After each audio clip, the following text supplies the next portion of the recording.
பார்க்கலாம் வந்து அவங்களாம் வந்து ஆதரவாக பேசுகிறாங்க ஒரு நிலைமை இருக்கு. அதுக்கு சந்தோஷம்.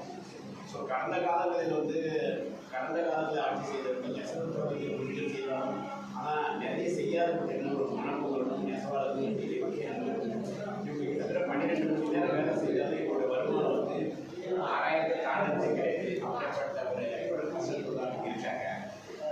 அதனால் அவங்களுக்குலாம் அவசியம் இந்த அரசை நம்பி இருக்க நெசவாளர்களுக்கு தான் உதவி செய்யறாங்க. இங்கே ஒரு கோரிக்கையை பண்ணாங்க. அப்போ வந்து அரசு வந்து எந்த ஒரு துறைக்கும் ஒரு அட்வர்டைஸ்மெண்ட் இல்லாத எந்த மட்டும் நடக்க முடியாது.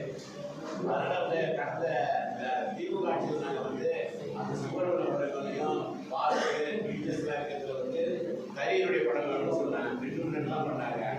இவங்க வந்து எல்லா இடத்துலையும் அந்த உழவை எப்படி பெருமைப்படுத்திக்கிறாங்க. அது நெசவுத்துறை வேண்டிய ஒரு நிலைமையும் இதை தமிழ்நாடு பூரா செய்யணும் நாங்கள் இவங்ககிட்ட வேண்டி செய்கிறோம். ஸோ வீவிங் வந்து அது காட்டேஜ் இண்டஸ்ட்ரி நினைக்கிறாங்க. அது ஒரு பெரிய இண்டஸ்ட்ரி. ஏறத்தாழ தமிழ்நாட்டில் வந்து இந்தியாவிலே சரி ஜவுளி ப்ராடக்ட் வந்து பெரிய டேர்ன் அதனுடைய வியாபாரங்கள் வந்து பிரமிக்கிற அளவுக்கு இருக்கு. அவங்க இண்டஸ்ட்ரியாக கணிச்சு 4 நாள் அதை செம்மைப்படுத்த வேண்டும். எக்ஸ்போர்ட் பண்ணணும். இதுதான் செஞ்ச கடந்த காலத்தில் வந்து இப்போ நீங்கள் கொண்டு ஜீன்ஸ்லாம் வந்து விழுப்புரம் பக்கத்தில் இருக்க கெடாத ஒரு கிராமத்தை தயார் பண்ணாங்க. அதை அரசு அந்த காலத்தில் மறுத்துருது. அதை வந்து டெவலப் பண்ணலாம். குடியாத்தத்தில் வந்து 80 அந்த மெடிசன் தின்னமாக இருக்கும். 60களில் சுடிதார்லாம் டெவலப் பண்ணாங்க. அதெல்லாம் நீங்கள் டெவலப் பண்ணால் நல்ல வசதி படுத்தணும் அதிலேயே வாங்குவாங்க.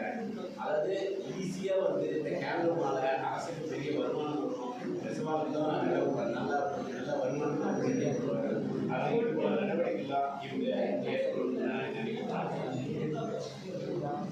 வந்து எவ்வாறு வந்து மழைக்காலங்களில் வந்து மீனவர்களுக்கும் விவசாயிகளுக்கும் சில உதவி மானியம் கொடுக்குறாங்க. நெசவுத்துறையில் வந்து மழைக்காலங்களில் சரி மழைக்காலங்களில் நெசவுத்துறை நிறைய குழிகளை வச்சு அந்த கரைக்கே ஒரு 3 அடி குழியெல்லாம் வந்து வேலை செய்யணும். அதனால் தண்ணிலாம் கொடுக்கணும் மழைக்காலத்தில். அதனால் மழைக்கால நிவாரணம் இவங்களுக்கு கொடுக்கணும்னு நாங்கள் வேண்டி கொடுக்குறோம். அது மட்டும் இல்லை மருத்துவ வசதி வந்து ஒரு காலத்தில் வந்து நெசவாளர்களுக்கு 15,000 30,000 போட்டிருந்தாங்க. அதை வந்து சென்ட்ரல் கவர்மெண்ட்டு அந்த ஸ்கீமை நிறுத்திருக்காங்க. இவங்க அந்த ஸ்கீமை வந்து அவங்ககிட்ட கேட்டு அதை கண்டினியூ பண்ணணுன்னு இந்த தமிழக அரசை நாங்கள் கேட்டுக்கொள்கிறோம். அது வந்து இன்சூரன்ஸில் அது மட்டும் இல்லை அதை